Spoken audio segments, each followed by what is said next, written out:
तो स्टार्ट करते हैं आज चैप्टर नंबर 5 आईटी का बकिया हिस्सा जो हमारा रहता है फ्रीज पेन से। 92 पेज नंबर है। फ्रीज पेन क्या होता है, इंपॉर्टेंट एरिया है। इसको जो जो चीज़ें ना इसमें मैं कुछ आपको हाईलाइट करवाने वाला हूँ वो करते जाइएगा आप कि फ्रीज पेन होता क्या है, पहले इसका कॉन्सेप्ट समझ लें। अब देखें, जो बड़ी बड़ी ऑर्गेनाइजेशंस होती हैं उनका काफ़ी सारा डाटा होता है। उनका एक शीट पे डाटा तो नहीं होता ना, उन्होंने बहुत सारा डाटा पुट करना होता है अपनी वर्कशीट्स में। तो अब उनको ये नहीं याद रहता। पहले कॉलम्स में देखें, जिस तरह अब ये कॉलम है ना, ये पहला कॉलम है तो यहाँ पे नेम आ गया, जिस तरह मैं लिख के दिखाता हूँ ना आपको, नेम। ठीक है। सेकंड में डेजिग्नेशन, मतलब वो किसी एम्प्लॉय का अगर वो रिकॉर्ड बनाते हैं जब, तो एज। ठीक है, तो जिस तरह ना ये मैंने बना लिया, थोड़ा सा रिकॉर्ड बना लिया। अब वो जब नीचे मूव करते हैं, मतलब अब डाटा सिर्फ यहाँ पे देखे ना 24 दिख रही है आपको रोज। अब 24 का तो नहीं डाटा लिखना, डाटा तो उनका हज़ारों में होता है, लाखों में होता है। तो वो नीचे करते हैं तो ऊपर से तो नेम, डेजिग्नेशन और एज तो ख़त्म हो गया उन्हें। अब इंसान की देखें एक सोच है ना, इंसान की सोच में आ सकता है कि यार पता नहीं ऊपर क्या था, कौन सा बॉक्स नेम वाला था, कौन सा बॉक्स डेजिग्नेशन वाला था, कौन सा एज वाला था। तो ऐसे तो गलत तो हो सकता है ना। तो सिप्ली जो सॉरी फ्रीज पेन होता है ना, वो एक ऐसा पेन होता है जो पहले जो जितने हिस्से को आपने फ्रीज करना है वो फ्रीज कर देता है। वो हिस्सा वहीं रह जाता है और बाकी जब आप निचली शीट में काम करते रहते हैं तो वो वहीं पे शो हो रहा है। इस तरह से इंसान भूलता नहीं है कि पता नहीं कौन से कॉलम में मैंने नेम लिखा था, किसमें डेजिग्नेशन, किसमें एज। तो बुक की तरफ देखें तो फ्रीज पेन और स्प्लिटिंग पेन दो चीज़ें सेम ही हैं। enables you to keep an area of a worksheet visible। देखें, एक एरिया वर्कशीट का विजिबल होता है which you scroll to another worksheet, another area of worksheet. वो कह रहा है जब आप नीचे जाते हैं अनदर एरिया में तो ऊपर वाला वो खत्म हो जाता है, लेकिन फ्रीज पेन या स्प्लिट पेन करने से वो वाला हिस्सा आपको विजिबल दिखाई देता है। वे मैं अभी आपको करके भी दिखाऊंगा। फिर उसने कहा था difference between freezing pane and split is that with freezing you continue to view just one view of the worksheet. सिर्फ आप एक व्यू देख रहे होते हो जिसको आपने फ्रीज करना होता है। लेकिन जब आप स्प्लिटिंग पेन, जब मैं आगे पढ़ाऊंगा, वो इसलिए होता है कि उसमें ना स्क्रीन स्प्लिट हो जाती है दो हिस्सों में या चार हिस्सों में, जितना में आप स्प्लिट करें तो। ठीक है, वो दो वर्टिकल पेन में भी हो जाती है, दो हॉरिजॉन्टल पेन में भी हो जाती है, या फोर पेन्स में भी स्प्लिट हो जाती है। उसके फिर चार एरियाज नज़र आते हैं आपको। ठीक है, तो फर्स्ट ऑफ ऑल तो हमारा फ्रीज पेन है। फ्रीज पेन में जहाँ पे लिखा हुआ है note date when freezing pane you can only freeze the upper most rows. सिर्फ हम ऊपर most rows and left most column starting from row 1 and A column A respectively. It is not possible for example to freeze से column के और रो 7 only. ये नहीं, सिर्फ पहली रो ही हम फ्रीज कर सकते हैं। तो ये नोट वाला जो पॉइंट है ना, इसको ज़रा अंडरलाइन कर लें, हाईलाइट कर लें, ये इंपॉर्टेंट पॉइंट है। अब आपने फ्रीज पेन करनी कहाँ से है? ठीक है, व्यू टैब में आना है। मैं दिखाता हूँ, अभी स्क्रीन शेयर करूँगा ना, ये वाली स्क्रीन शेयर करता हूँ। जिस तरह अब मैं आया हूँ व्यू टैब में। व्यू टैब में आने के बाद यहाँ पे आपको दिख रहा होगा फ्रीज पेन का ऑप्शन। ये मैंने फ्रीज पेन पे क्लिक किया। अब वो कहता है फ्रीज पेन में पहला जो बॉक्स है उसने लिखा है keep rows and column visible, के रो और कॉलम आपकी विजिबल रखें while the rest of the worksheet scroll, जब आप नीचे वाली शीट पे स्क्रॉल डाउन करते हैं। फिर वो पूछता है फ्रीज टॉप रो, यानी पहली टॉप रो है जो आपकी नंबर 1, उसको फ्रीज करें या आपका पहला कॉलम फ्रीज करें। कुछ भी कर सकते हैं, क्योंकि मैं पहली रोज में मैंने 3 चीज़ें लिखी हुई हैं, मैं फ्रीज टॉप रो कर देता हूँ। अब देखेंगे ना आप,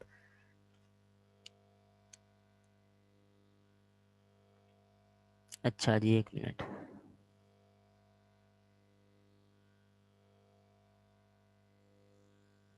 अब ठीक है, भाई कह रहे थोड़ा जूम कर लें। महा अब ठीक है जूम?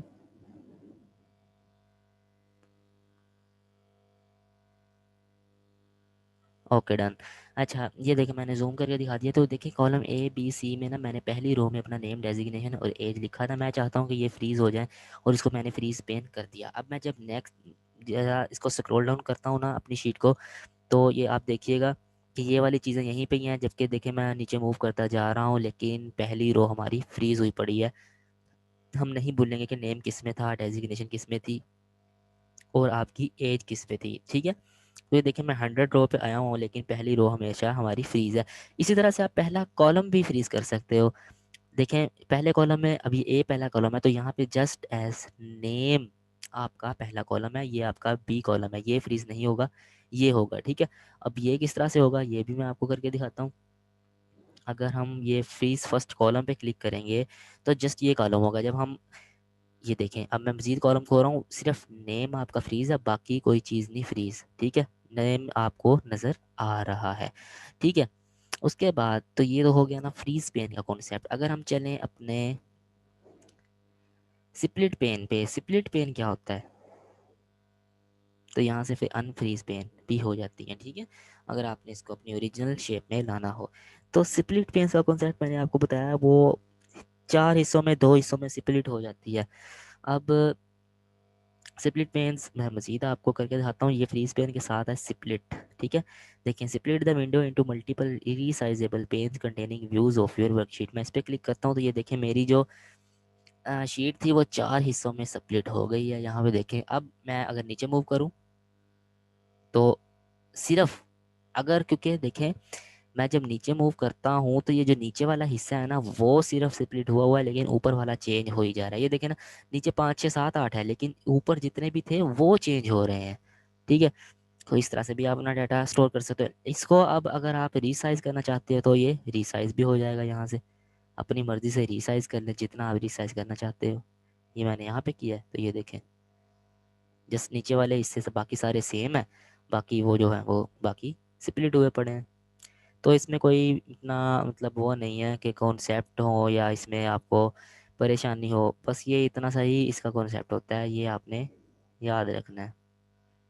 ठीक है, नेक्स्ट आ जाएं हाइड वर्कशीट। मैंने ये आपको कल ही करना सिखा दी थी। जिस तरह ये नीचे शीट 1 है ना, शीट 1 को मैंने हाइड कर दिया, होगी शीट 1 हाइड, ख़त्म हो गया सब कुछ। अब इसको अनहाइड कैसे करते हैं मैंने आपको बताया भी था। किसी भी एक शीट पे क्लिक कर लीजिएगा, फिर आपने उसको अनहाइड कर देना है।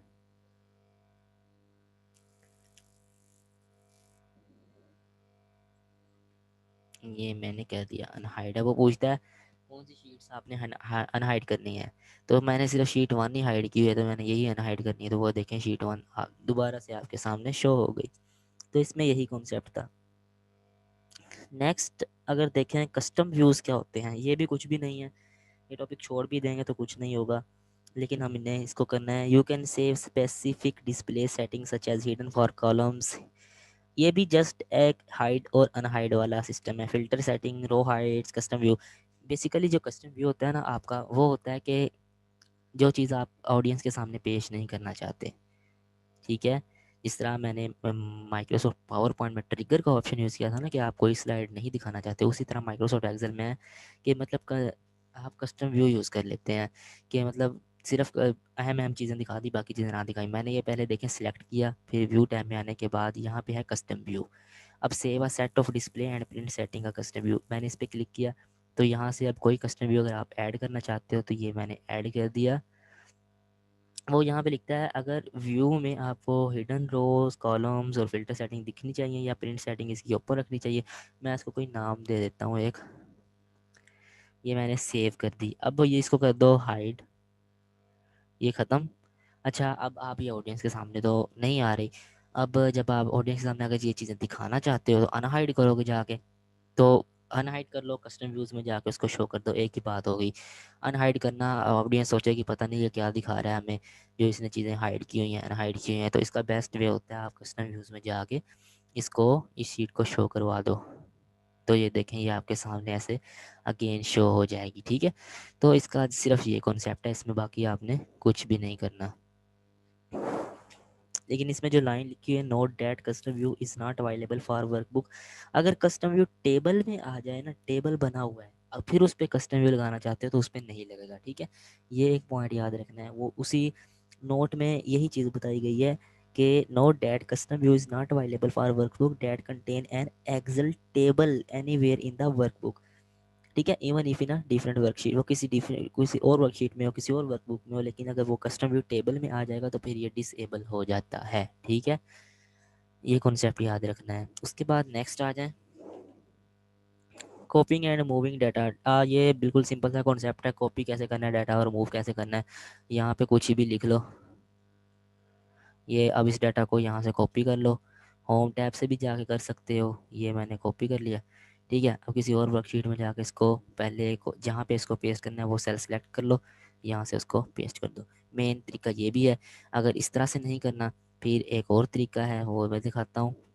यहाँ से कॉपी कर लो, फिर वो कहता है यहाँ ये फाइंड एंड सिलेक्ट में यहाँ पे जाके ज़रा मुश्किल हो जाता है कि ये गो टू स्पेशल में जाओ, फिर हम विजिबल सेल ओनली हमने दिखने चाहिए। तो ये देखें ये कॉपी हो गया, अब इसे कहीं जाके भी आप पेस्ट कर सकते हो, ये पेस्ट हो जाएगा।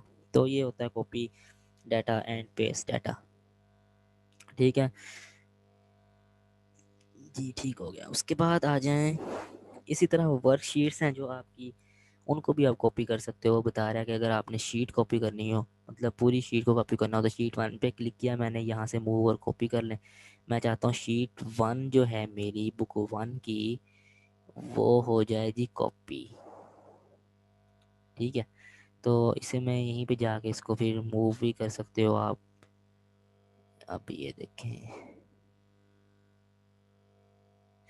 मतलब डिफरेंट चीज़ें यहाँ पे कॉपी हो जाएंगी और आपकी वर्कशीट जो है वो पेस्ट भी हो सकती है। ये देखें शीट 1 थी ना, ठीक है, अब उसकी जगह शीट 3 आ गई, लेकिन शीट 2 कॉपी होकर यहाँ पे पहुँच गई है, ठीक है। तो ये सिर्फ इतना सा कॉन्सेप्ट है, मैंने शीट को मूव किया है 2 से, वो 3 की तरफ चली गई है। तो इसका भी इतना ज़्यादा वो कोई नहीं है, डाटा मूव करना, वर्कशीट को मूव करना, ये सेम चीज़ें होती हैं। फिर आ जाए फॉर्मेटिंग नंबर, जो बहुत ज़्यादा इंपॉर्टेंट है इस चैप्टर में, ठीक है। फॉर्मेटिंग नंबर में अगर आप पढ़ें हम, after typing number in a cell you can change the format in which they are displayed. अपना नेक्स्ट आ जाएंगे ना, जब आप 100 पेज पे, ये एक टेबल दिया गया है, ये सारा टेबल आपने इसको नहीं देखना, मैं अपने वाला टेबल आपको बना के दिखाता हूँ किस तरह करना है।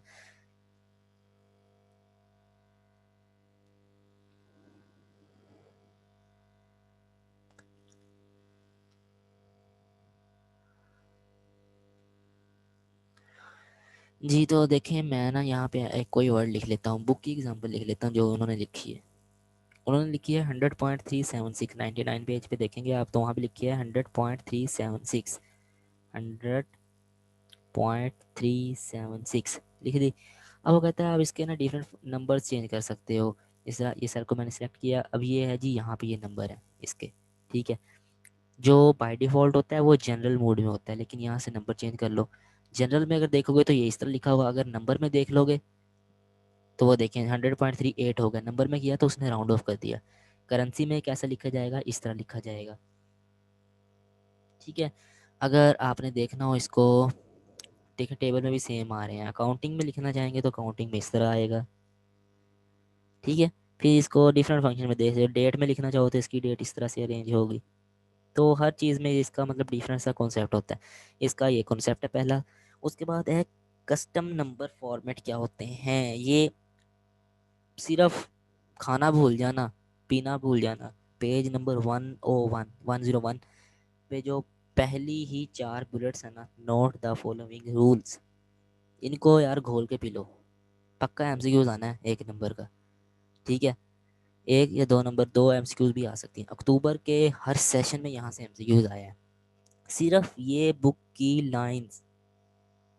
और कस्टम नंबर फॉर्मेट में एक और चीज़ याद रखनी है, जो उसके मतलब फॉर्मेट्स होते हैं ना, वो एक होता है पॉजिटिव, या तो पॉजिटिव होंगे या नेगेटिव होंगे या ज़ीरो होगा या वो टेक्स्ट होगा, इनके अलावा नहीं होंगे, चारों के अलावा, ये बात भी याद रखनी है, ठीक है। ये मैंने जो बताई है ना, नोट द फॉलोइंग रूल्स, इनको अच्छे से पढ़ लो। वो कहता है you do not have to include all the code section in your custom format number format.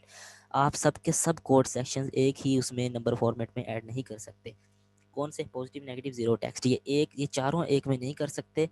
आप स्पेसिफाई कर सकते हो सिर्फ 2 कोड सेक्शंस को, जो इसका सेकंड में बता रहा है। If you specify 2 code section then first will be positive. अगर आप 2 करते हो तो पहला पॉजिटिव होगा, दूसरा नेगेटिव होगा, दूसरा भी पॉजिटिव नहीं होगा, ठीक है। पहला पॉजिटिव होगा या ज़ीरो होगा, दूसरा वो जो आपका होगा वो नेगेटिव होगा, ठीक है। फिर वो कहता है थर्ड में, if you specify only 1 code section, अगर आप एक ही कोड सेक्शन रखते हो तो फिर वो सब सेक्शंस के लिए होगा। पॉजिटिव आपने रखा तो जितनी वर्कशीट पे आप काम कर रहे हैं तो वो सब के लिए पॉजिटिव होगा, जितने फॉर्मेट में आप काम कर रहे हैं सब पे वो पॉजिटिव होगा।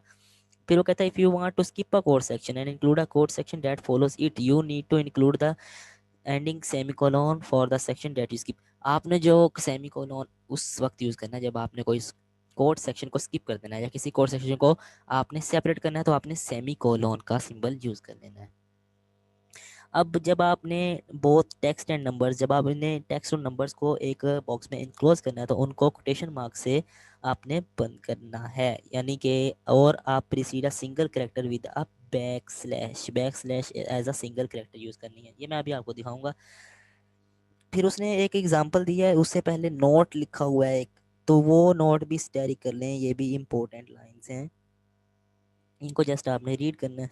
नेक्स्ट इलस्ट्रेशन दिखाई है उसने कस्टम नंबर फॉर्मेट की, कि अगर पीकेआर करेंसी में हो तो इस तरह से रिसीवेबल पेएबल। अब रिसीवेबल क्या होता है? जो आपने लेना है किसी से।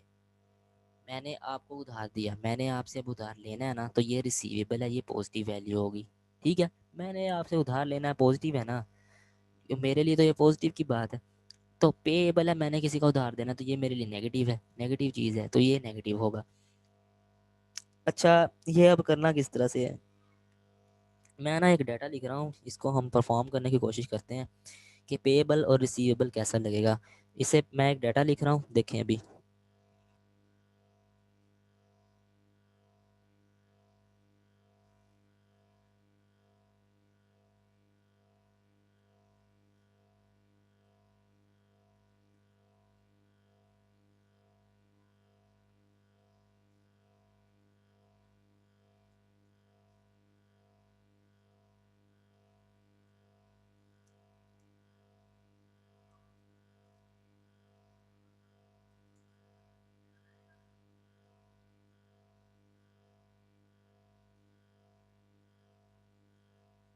ये मैंने कुछ डाटा लिखा है, कुछ पॉजिटिव वैल्यूज़ लिखी हैं, कुछ नेगेटिव वैल्यूज़ लिखे हैं। जहाँ पे पॉजिटिव होगा वहाँ पे रिसीवेबल आना चाहिए, जहाँ पे नेगेटिव होगा वहाँ पे पेएबल आना चाहिए। अब हम कस्टम नंबर फॉर्मेट बनाएंगे। किस तरह बनाना है वो आपने नंबर्स ग्रुप में जाना है, यहाँ पे इसके सब मेन्यूज़ ओपन करने हैं। सब मेन्यूज़ ओपन करने के बाद यहाँ आपको कस्टम दिखेगा अभी।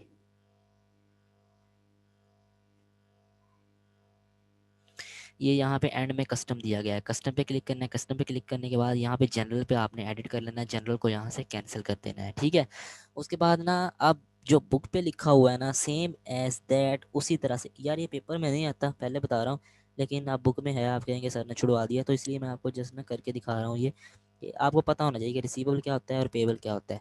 ठीक है, तो अब हम इसको पूरे फार्मूलाज को लिखते हैं।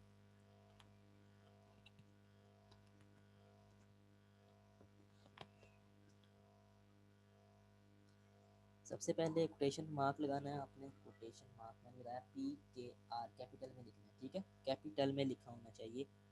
0.00 लिख दिया मैंने, लेकिन यहाँ पे स्पेस भी डालनी है। सेम एज दैट जैसे बुक पे है, ये अपने एग्जांपल करके देखनी है। ठीक है, लेकिन उसने यहाँ पे भी कोटेशन मार्क लगाया, कहीं पे गलती हो तो बता दीजिएगा। यहाँ पे मिस है, उसके बाद उसने यहाँ पे भी लिखा, फिर उसने लिखा रिसीवेबल, ये रिसीवेबल भी मैंने लिख दिया।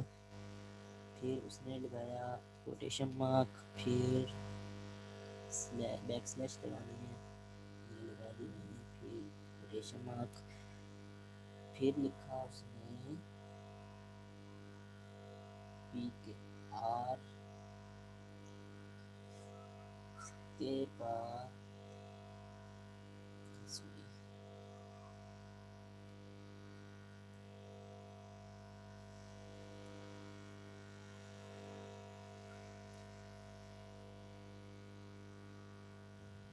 वॉइस स्लो आ रही है। अच्छा एक मिनट, अब ठीक है ना? अच्छा PKR, उसके बाद अच्छा एक और कॉन्सेप्ट याद रखना, जो होंगी ना रिसीवेबल की वैल्यूज़, वो ऐसे ही आएंगी जिस तरह ये मैंने लिखा है ना 0.00, जो मैंने सेक्शन ब्लैक किया।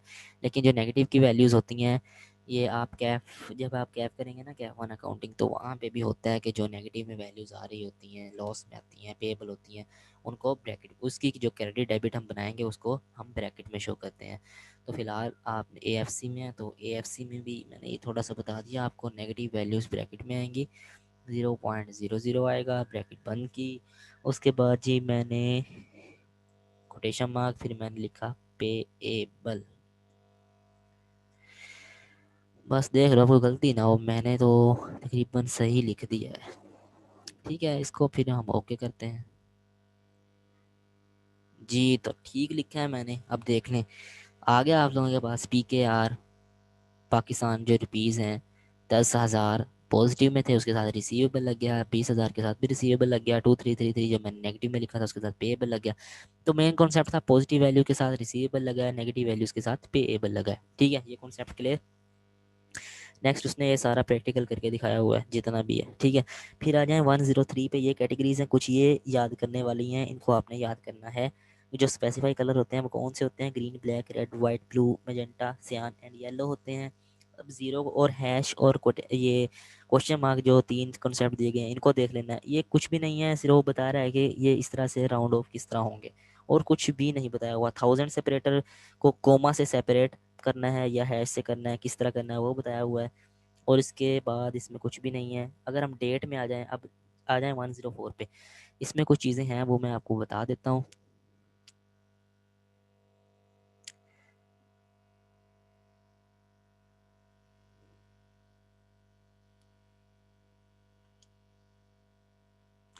ये हमने ना डिफरेंट चीज़ें भी इसमें देखनी है। ये डेट का हिसाब जी, तो देखें अब डे में जो लिखा हुआ है ना, डी, सिंपल डी लिखा है ना, उसका क्या मतलब है? डे, जिस तरह आज क्या डेट है? 9। हम देखें, आप ले यहाँ पे लैपटॉप को अगर आप देखें बॉटम राइट कॉर्नर में, तो यहाँ पे 09/9/2020 लिखा आता है। ठीक है ना, 09/2020। ठीक है, ये देखो 09/2020 लिखा आता है। लेकिन अगर हम सिंपल 1D क्लिक करेंगे ना, 1D, तो सिर्फ 9 लिखा आएगा, 09 नहीं लिखा आएगा। ठीक है, बुक पे देखें, बुक पे बता रहा हूँ 104 पे टॉप पे। अगर हम डी लिखते हैं फिर क्या आएगा? फिर वो अपनी डेट बताएगा पूरी, यानी 09। इसी तरह से मंथ में देखें, एम लिखा है ना, तो मंथ में जो मंथ बचा रहा है नवंबर, उसका एन आएगा सिर्फ। अगर एम एम लिखेंगे तो NO आ जाएगा। अगर एम लिखेंगे तो नवंबर NOV आ जाएगा। इसी तरह से ईयर में अगर लिखेंगे तो खाली 20 आएगा, जिस तरह यहाँ डेट पे 20 लिखा है। अगर आप 4Y लिखेंगे तो वो पूरा लिखा आएगा 2020। तो ये कॉन्सेप्ट भी क्लियर हो गया। उसके बाद आता है फ़ोन नंबर का कॉन्सेप्ट। अब जो फ़ोन नंबर होते हैं ना माइक्रोसॉफ्ट एक्सेल में, वहाँ पाकिस्तान का फ़ोन नंबर ऐड नहीं है। पाकिस्तान जो वर्जन होता है ना +92, वो पाकिस्तान में नहीं है। 105 पे टॉप पे लाइन लिखी हुई है, note that Excel does not include special format for all location. सब लोकेशन के लिए नहीं होता। देर आर नो UK और पाकिस्तान फ़ोन नंबर फॉर्मेट। बदकिस्मती से हमारा फ़ोन नंबर का फॉर्मेट एक्सेल में नहीं आता। ठीक है ना, वो कैसे चेक करने हैं किन का नहीं आता किन का आता है? ये MCQ आया हुआ था नवंबर में, सॉरी अक्टूबर में, नवंबर में कह रहा हूँ। पता क्या पूछा हुआ था? ये मैं आपको दिखाता हूँ क्या पूछा हुआ था। उसने आपको, ये स्पेशल में जाएंगे, स्पेशल में होते हैं फ़ोन नंबर। यहाँ पे ये फ़ोन नंबर है, कहाँ चला गया? ये नीचे दिखी हुई है लोकेशंस। उसने ना एक नाम दिया हुआ था कि पता नहीं कौन से मुल्क का था, मुझे नहीं याद। वो कहता था कि या क्या वो इस फ़ोन नंबर के फॉर्मेट्स में आता है? पता नहीं, वो था कैनेडियन इंग्लिश था, पता नहीं क्या था। तो ये इतने सारे, ये ना थोड़ी सी लोकेशंस हैं, उसमें ढूंढना था। तो आई क्या, इस तरह के ना ट्रिकी क्वेश्चन देता है, फंसाता है। तो वो इसमें नहीं था। आंसर ये था उसका कि वो इसमें एग्जिस्ट नहीं करता था, जैसे पाकिस्तान का और UK वर्जन भी नहीं करते इस तरह, वो भी नहीं करता था। तो ये भी आपने याद रखना है कि लोकेशंस यहाँ से चेक होती हैं। नेक्स्ट आ जाए कंडीशनल फॉर्मेटिंग पे। ये थोड़ा सा ना मज़े वाला कॉन्सेप्ट है, कंडीशनल फॉर्मेटिंग। इससे पेपर आता है, लेकिन है बहुत ईजी। ठीक है, सिंपल है। मैं बताता हूँ कंडीशनल फॉर्मेटिंग होती क्या है। सबसे पहले यार, जो डाटा आपको दिया होगा ना, उसको एक्सप्रेस करके दिखाना होता है। उसको आप बार्स की शक्ल में दिखाएं, चार्ट्स की शक्ल में दिखाएं, उस पर ट्रैफिक सिग्नल लगा के दिखा दें, उस पर ये बता दें कितना इंक्रीज़ हुआ कितना डिक्रीज़ हुआ, उस पर डिफरेंट कलर से उसको शो कर दें, या कलर स्केल लगा दें, या आइकन सेट लगा दें, रेटिंग बना दें, आज इसकी कितनी रेटिंग है। जिस तरह वो होता है ना, ये किस पे, ट्विटर पे ट्रेंड चल रहा है यार, ट्रेंड भी बन जाता है, रेटिंग उसे जिसे बोलते हैं। क्वार्टर लगा लें, तो ये डिफरेंट चीज़ें इस पर आप लगा सकते हो। नेक्स्ट अगर आप पेज नंबर खोलेंगे ना 108 या 109, तो उसने देखें कलर्स को सेल किया हुआ है, किसी को कुछ किया हुआ है, 1 10 पे देखें, 1 1 1 पे देखें, तो सब चीज़ें हैं। मैं ये भी आपको करके दिखाता हूँ सारी कंडीशनल फॉर्मेटिंग होती क्या है। ये मैं चला जाऊँ ज़रा नेक्स्ट शीट पे।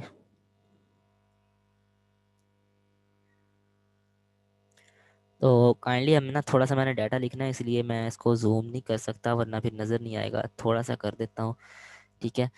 यहाँ से कोई एक फ़ाइल मैं ले लूँ ताकि आपको अच्छे से पता चल जाए।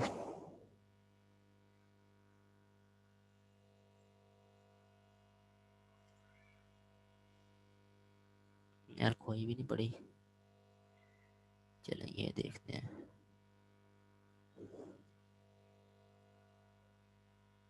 Password utilise is not correct. अच्छा जी, पासवर्ड भूल गया मैं अपनी फ़ाइल का। अगर हम ये खोलें तो देख लें जी, ये ना कुछ आपके सामने फाइल्स हैं। यहाँ पे ना एक सैलरी लिखी हुई है, ये ना कुछ सैलरीज लिखी हुई हैं यहाँ पे लोगों की। ये मैंने डाटा बनाया हुआ था, ये अब सैलरीज हैं। अब आप शो करना चाहते हो कि यार जो मैक्सिमम सैलरी है ना वो किसकी है, यानी वो कितनी है, और वो इनका टोटल करना तो मैं नेक्स्ट चैप्टर में सिखाऊंगा कि। और इस पे ये भी देख सकते हो कि सबसे ज़्यादा सैलरी है कितनी, उस पर रेटिंग लगा सकते हो, कलर इसको कलर अप कर सकते हो, जैसा मैंने ये सिलेक्ट किया। ये होम टैब में स्टाइल ग्रुप में कंडीशनल फॉर्मेटिंग है। अब ये बार बार डिस्कस करते हैं। Highlight the cell rule, cell को कैसे रूल करना है, किस तरह से यूज़ करना है। मैं चाहता हूँ ग्रेटर देन, कि इससे ग्रेटर जो सेल होंगे, मैं ग्रेटर देन पे क्लिक करता हूँ, वो पूछता है किस वैल्यू से ग्रेटर होना चाहिए। मैं कहता हूँ यार जो ना हैं 70,000 से बड़ी वैल्यूज़, उनको ना आप ज़रा कलर कर दो ताकि हमें पता चल जाए। अब इतने सारे डाटा में पता लगाना तो मुश्किल होता है ना, तो ये कंडीशनल फॉर्मेटिंग उस सिलसिले में काम आता है। मैं ओके कर दिया। अब जो 70,000 से बड़ी बड़ी वैल्यूज़ है ना वो यहाँ पे शो हो गई हैं, 98,000, 80,000, 1 लाख, 90,000, ठीक है। तो ये देखें ये कलर हो गई हैं, अगर आपको नज़र आ रहा हो रेड कलर हो गया इनका, ठीक है। अगर मैं चाहता हूँ यार ये जो वैल्यूज़ है ना लेस देन हो, किससे, 50,000 से जो वैल्यूज़ लेस देन है उनको शो करवा दो मुझे।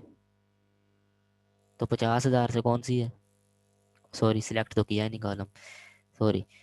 अच्छा, ये मैं आया लेस देन में, मैं कहता हूँ 50,000 से जो वैल्यूज़ छोटी हैं वो मुझे शो करवा दो। मैंने ओके किया। अब जो 50,000 से वैल्यू छोटी हैं वो शो वो आपको दिखने को बाकी मिल जाएंगी, 39,000, 25,000, 14,000, ठीक है।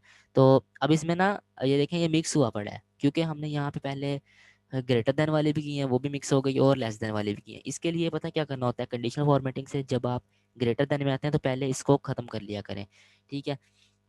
इसको यहाँ से ख़त्म कर दिया ताकि ये बाद में ऐसे नज़र ना आए, ठीक है। तो फिर आप इसको लेस देन में भी देख सकते हो। अच्छा, अब इन पे मैं डिफरेंट चीज़ें आपको करके दिखाता हूँ।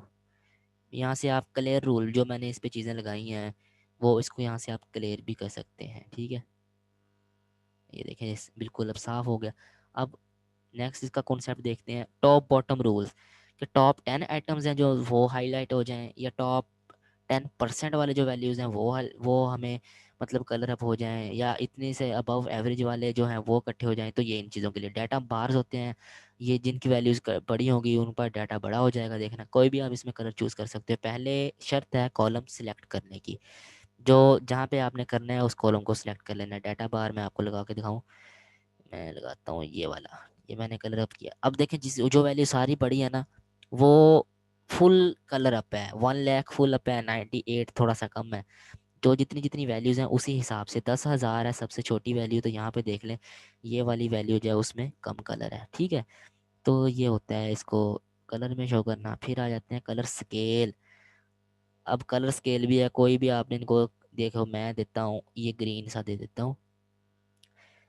अब जिनकी वैल्यूज़ कम होगी ना वो बहुत ज़्यादा कलरफुल शो होंगे, जिनकी वैल्यूज़ ज़्यादा होती हैं वो ज़्यादा कलरफुल शो नहीं होंगे, ठीक है।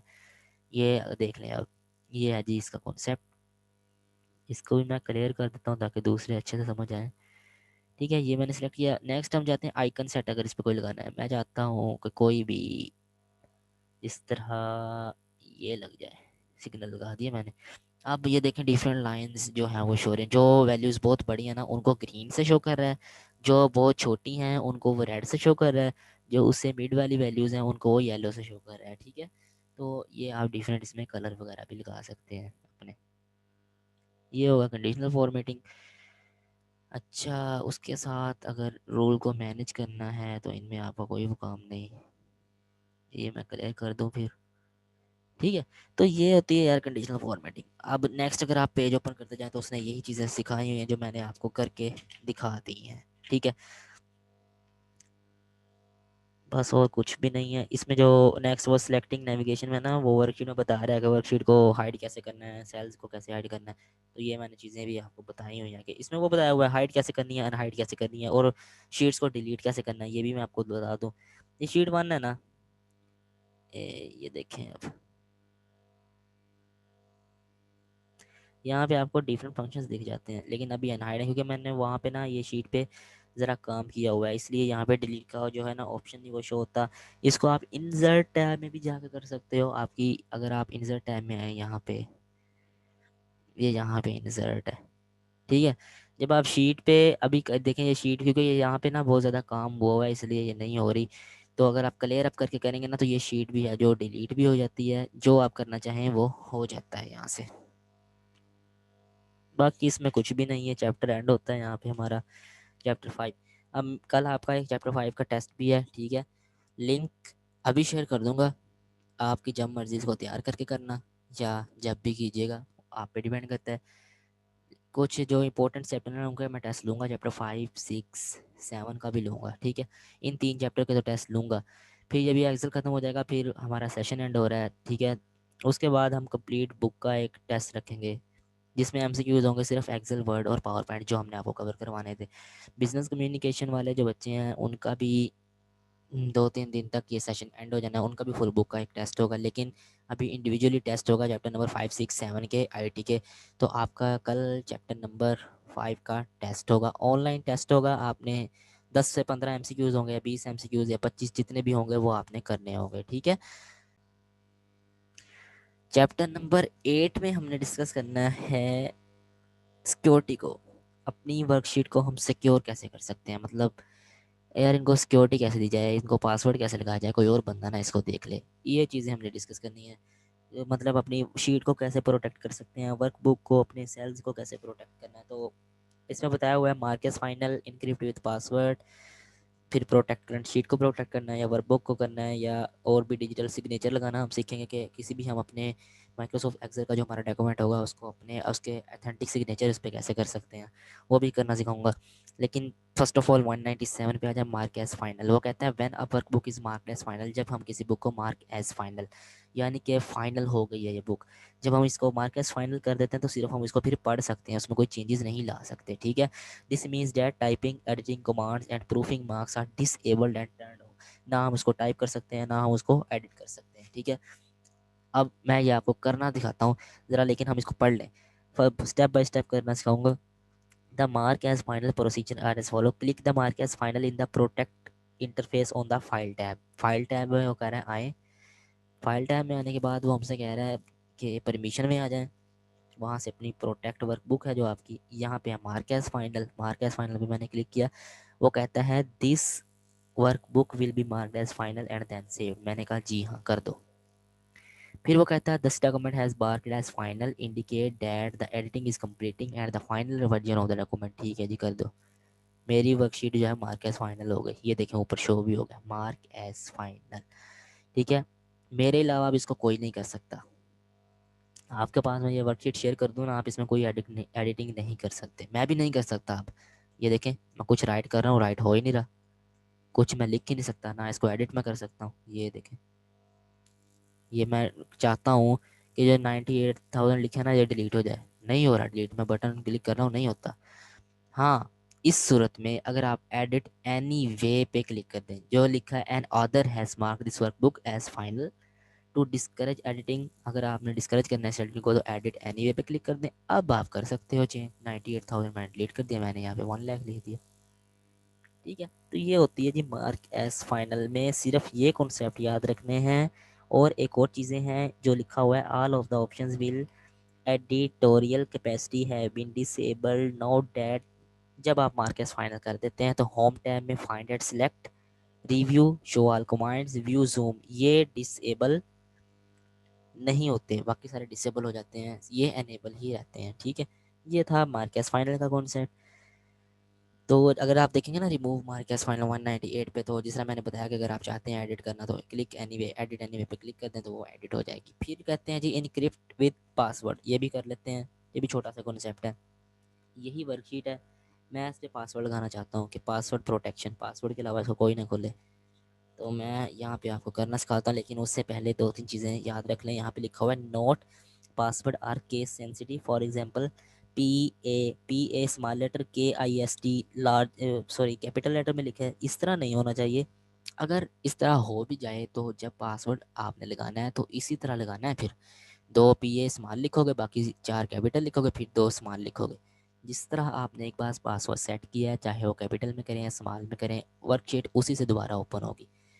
अब आप चाहते हैं कि यार है तो पाकिस्तान ना, उसको कैपिटल में लिखूं या स्मॉल में लिखूं, नहीं खोलते। मोबाइल के पासवर्ड कभी खोल लेना, कैपिटल वर्ड में पासवर्ड लगा लो, स्मॉल में मुझे खोल के दिखा दो, मान जाऊंगा, आपको नहीं खुलेगा। ठीक है, तो हाँ हैकिंग वुकिंग वाला सिलसिला नहीं है, सिंपल सी बात कर रहा हूँ। अब मैं इसको पासवर्ड लगाना सिखाता हूँ। फाइल में वहीं जाना है, प्रोटेक्ट वर्कबुक में इनक्रिप्ट विद पासवर्ड, मैंने इस पे पासवर्ड, वो कहता है पासवर्ड लगाओ अपना, if you lose your forget the password. एक बात और याद रख लें, पासवर्ड आप भूल गए या पासवर्ड गुम हो गया, जो भी हुआ वो दोबारा रिकवर नहीं होता, नहीं खुलेगी आपकी file. It is advisable to keep a list of password and their corresponding document names in a safe place, remember that password are case sensitive. उसने भी ये बात पेपर में पूछी हुई थी कि अगर आपका पासवर्ड आप भूल जाते हैं तो वो क्या दोबारा रिकवर हो सकता है किसी तरीके से। उसने ना डिफरेंट फंक्शन दिए होते हैं, क्या आप विंडो उड़ा दोगे अपनी, फिर आप क्या करोगे, डिफरेंट चीज़ें पूछी। तो आपने सिंपल से कहना जो एक बार पासवर्ड लग गया वो दोबारा रिटाइप नहीं हो सकता, वो दोबारा रिकवर नहीं हो सकता। मैं यहाँ एक पासवर्ड लगा रहा हूँ, फिर वो कहता है कंफर्म कर लें अगेन पासवर्ड, मैंने कंफर्म कर लिया, मेरी जो शीट है वो पासवर्ड प्रोटेक्ट हो चुकी है, ये वाली शीट। अब मैं गया फाइल में, रिसेंट में, सब टोटल पे। ठीक है, अभी ना इसको जब ये पासवर्ड प्रोटेक्शन लग गई है, अब password is required to open this workbook, लेकिन अभी देखें पासवर्ड नहीं लग रहा है इस पर। क्यों नहीं लग रहा? क्योंकि हमने फाइल सेव नहीं ना की अभी, जस्ट मैंने एज आ इस पर पासवर्ड तो यूज़ कर लिया। अब ये देखना, मैं चाहता हूँ इसको, अगर पासवर्ड उसी सूरत में लगता है, ये देखें पासवर्ड तो यहाँ पे लग गया है, मेरा यहाँ पे पासवर्ड लगा हुआ है। अब इसको सेव भी तो करना है ना शीट को, जब सेव करके इसको दोबारा खोलोगे तो फिर ये नहीं खुलेगी आपके पास। ठीक है, मैं अभी करके दिखाता हूँ होती है नहीं।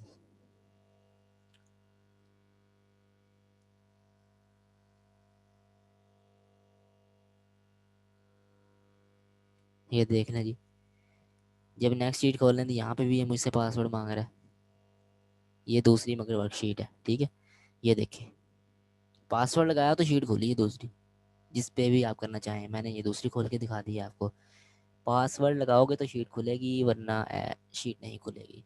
अब आप चाहते हो मैं इसे पासवर्ड रिमूव कर दूँ, वापस फाइल टाइम में आए, फिर वापस उसमें आए अपनी वर्क प्रोटेक्ट वर्कबुक में, तो उसको आप पासवर्ड यहाँ से अपना ख़त्म भी कर सकते हो। ये देखिए रिसेंट में आया, सब टोटल में आया।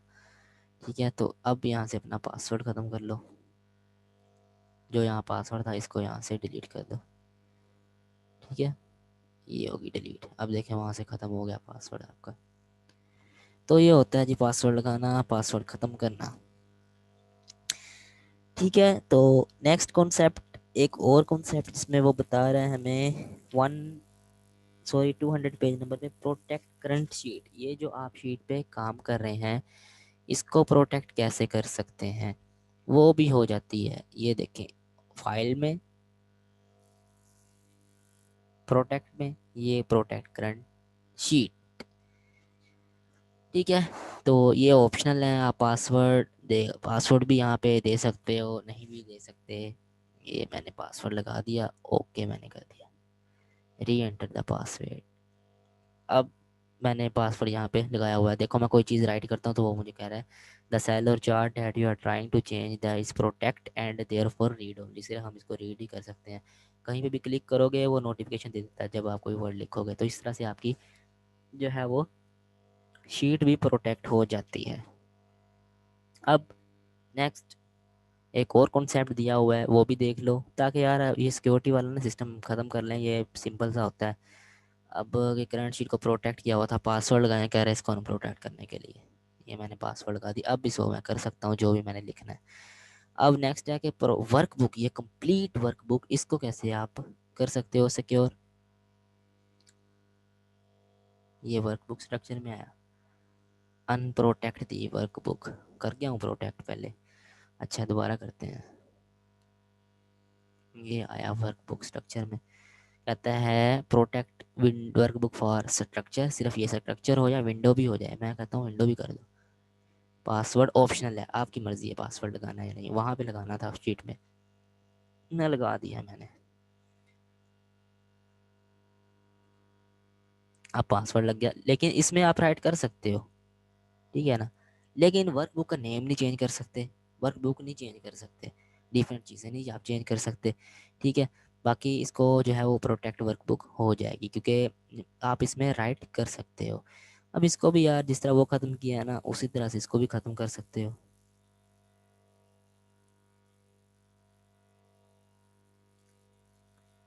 एक और तरीका करके देखें। जी देखें, वर्कबुक जब मैंने प्रोटेक्ट किया ना, लिख तो सकता हूँ इस वर्कबुक में, कुछ भी कर सकता हूँ, चेंजेस नहीं होंगी। मैं चाहता हूँ इस वर्कबुक में शीट ऐड हो जाए, शीट ऐड मैंने यहाँ से करना सिखाया था ना आपको। शीट 3 खुल जाएगी, शीट 2 भी खुल जाएगी, 1 भी खुल जाएगी। मजीद शीट नहीं ऐड हो रही, जब मैं क्लिक कर रहा हूँ शीट नंबर 4 आ ही नहीं रही। तो ये होता है जी कॉन्सेप्ट इसका, ठीक है। ओके जी, इसको अब अनप्रोटेक्ट करते हैं ना यहाँ से, पासवर्ड लगाएंगे क्योंकि पासवर्ड दिया था। ये शीट आपकी अनप्रोटेक्ट हो गई, ठीक है। तो ये हो गई आपका सिक्योरिटी वाला कुछ पोर्शन। अच्छा उसके बाद क्या चीज़ रह गया, सिग्नेचर लगाने हैं आप। अब सिग्नेचर कैसे लगा सकते हो, सिग्नेचर दो तरीके से लग सकते हैं, वो चलें आपको कल करवाते हैं, ठीक है। सिग्नेचर वाला टॉपिक कल, कल इंशाल्लाह ऐड अ डिजिटल सिग्नेचर से लेके चैप्टर 8 डन करके 7 भी डन करेंगे। 7 छोटा सा चैप्टर है, उसमें सिर्फ 3-4 कॉन्सेप्ट हैं, CSV फाइल और TXT फाइल्स के बारे में। फिर चैप्टर नंबर 6 पे हम एक दिन और लगाएंगे, यानी कि 2 दिन रह गए आपके मज़ीद इस सेशन के, कल का और परसों का दिन, ठीक है। तो फिर ये सेशन एंड, आपका टेस्ट याद रखिएगा, कल टेस्ट है आपका चैप्टर नंबर 5 का, ये जो हमने अभी कवर किया है, ठीक है। जो अब थोड़ी सी टिप्स दे दूँ, एक जो चैप्टर नंबर है ना 5, 6, 7, 7 से ज़्यादा पेपर आता है, 6 से भी पेपर आता है, इस बार 6 से ज़्यादा आया है, ठीक है। वो क्या आया था वो भी मुझे पता है, वो आपको बताएंगे। तो 8 से ये छोटी मोटी चीज़ें पूछ लेते हैं, पासवर्ड अगर गलत है तो क्या होगा, दोबारा रिकवर नहीं हो सकता, पासवर्ड लगेगा कैसे, अगर आप मार्क मतलब मार्क ओनली कर दें, ओनली मार्क फाइल कर दें तो ये रीड हो सकती है सिर्फ, इसमें कोई चीज़ें ऐड नहीं हो सकती। वर्कबुक को प्रोटेक्ट कर दो तो नई शीट ऐड नहीं हो सकती, इस तरह की चीज़ें ये पूछता है, इसको भी आपने रीड करके आना है, ठीक है। तो चलिए चलते हैं, बिजनेस कम्युनिकेशन की क्लास है नेक्स्ट, वो ज्वाइन कर लें जिनकी है, ठीक है। ओके, कल हम वो डिस्कस करेंगे अपना चैप्टर नंबर, ये जो बकिया रहता है 8 और 7 भी इंशाल्लाह। ओके, थैंक यू, अल्लाह हाफिज़।